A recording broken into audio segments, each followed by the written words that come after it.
अस्सलाम वालेकुम जी। सबसे पहले मैं आप लोगों का बहुत ज़्यादा शुक्रिया अदा करना चाहती हूँ, जिस तरह कमेंट्स में आप मेरी हौसला अफ़ज़ाई करते हैं, मेरी रेसिपीज़ को पसंद करते हैं।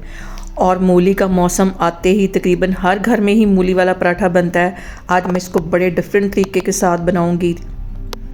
यहाँ पे देखें जी, मूली का पराठा बनाने के लिए सबसे पहले मैं मूली ले लूँगी और इसके ऊपर से इसके जो छिलके हैं वो उतार लेने। इसके छिलके उतारने के बाद इसको मैं करती हूँ ग्रेट, फिर मैं आपको दिखाती हूँ। मूली को कर लूँगी ग्रेट, इसको मैं ग्रेट करती हूँ, फिर मैं आपको दिखाती हूँ। और यहाँ पे देखें जी, मूली को मैंने कर लिया है ग्रेट, लेकिन इसका मैं जो पानी है वो नहीं निचोड़ूंगी, पानी इसी तरह रहने देना है जी। इसमें मैं डाल दूंगी 1 कप के जितना गंदम का आटा और इसके साथ ही कुछ मसाले ऐड कर दूंगी। 1 टीस्पून इसमें मैं डाल दूंगी जीरे का, जाएगी कुटी हुई रेड मिर्च, अजवाइन चली जाएगी 1 चुटकी के करीब,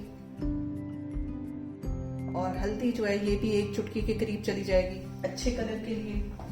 नमक चला जाएगा 1 टीस्पून, और 1 टीस्पून इसमें मैं डाल दूंगी कुटा हुआ सूखा धनिया। मूली वाले पराठे में धनिया जो है वो ज्यादा ही अच्छा लगता है। तकरीबन 2 टेबलस्पून भर के इसमें सब्ज धनिया डाल दूंगी मैं।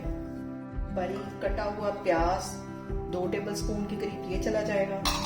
इसके साथ 2 सब्ज मिर्चें बिल्कुल बारीक मैंने काट ली थी, ये इसमें चली जाएगी। ये सारी चीजें डालने के बाद बिना पानी के हमने इसको अच्छी तरह मिक्स करना है, क्योंकि मूलियों का भी पानी अंदर से निकलेगा और जो प्याज का पानी है वो भी छोड़ेगा। और इसको बिना पानी के साथ ऐसे दबा दबा के गूंदेंगे। अगर पानी की जरूरत होगी तो हल्का सा हाथ गीला करके उसके साथ इस आटे को हम गूंद लेंगे। इसको मैं मिक्स करती हूँ, और आटा ये वाला सख्त ही होना चाहिए, इसको नरम नहीं रखना। और यहाँ पे देखिए कि सख्त सा मैंने आटा गूंद लिया है, क्योंकि अगर हम इस पॉइंट पे इसको थोड़ा सा पतला कर लेंगे तो ये हैंडल करना मुश्किल होगा। और आटा गूंदने के फौरन बाद हम पराठे बनाएंगे, इसको रखना नहीं है। अभी मैं इसका पेड़ा बेलती हूँ, फिर मैं आपको दिखाती हूँ। यहाँ पे देखें जी, मैंने ड्राई आटा लगा दिया है और इसको हम हल्का सा बेल लेंगे। हल्के हाथों से बेल लें। और अगर आप चौरस पराठा बनाना चाहते हैं तो चौरस बना लें, इसी तरह बनाना चाहते हैं इस तरह बना लें, लेकिन मैं यहाँ पे चौरस पराठा बनाती हूँ। यहाँ पे मैं लगाती हूँ हल्का सा कुकिंग ऑयल, फोल्ड,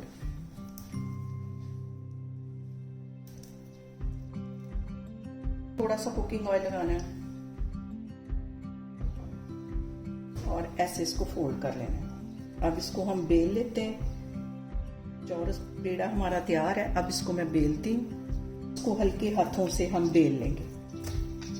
यहाँ पे देखें जी, पराठा मैंने तवे पे डाल दिया है और इसके किनारे जो हैं वो थोड़े उससे डी शेप होंगे, क्योंकि इसके अंदर प्याज भी वैसे ही है और मूलियों का पानी भी निचोड़ा हुआ नहीं है, तो इसलिए थोड़े से इसके किनारे जो है वो डी शेप हो जाएंगे। इस पॉइंट पे मैं इसमें डाल दूंगी 1 टेबलस्पून भर के कुकिंग ऑयल का। आप चाहें तो ऐसे भी बना सकते हैं, और पराठा बनाने के बाद आप इसको ऊपर से घी लगा के भी खा सकते हैं, देसी घी। इसको मैं टर्न करती हूँ।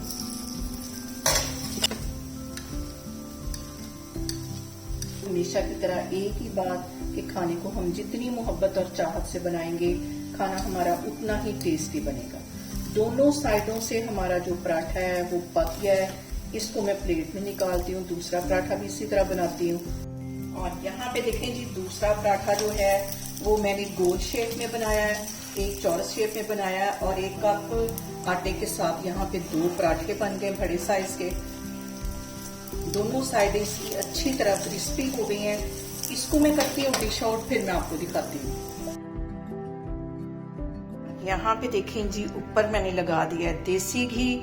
इसके साथ तो पराठे को 4 चांद लग गए हैं। आप लोग भी इसको लाजमी बनाएं और मुझे कमेंट्स में बताएं कि आपको मेरी वीडियोस, मेरी रेसिपीज कैसी लगती हैं। और मेरी वीडियोस को ज़्यादा से ज़्यादा शेयर करें और मुझे सब्सक्राइब करें, और अपना बहुत सारा ख्याल रखें। इंशाल्लाह ताला मैं एक और वीडियो में आपके सामने आऊँगी। अल्लाह हाफिज़।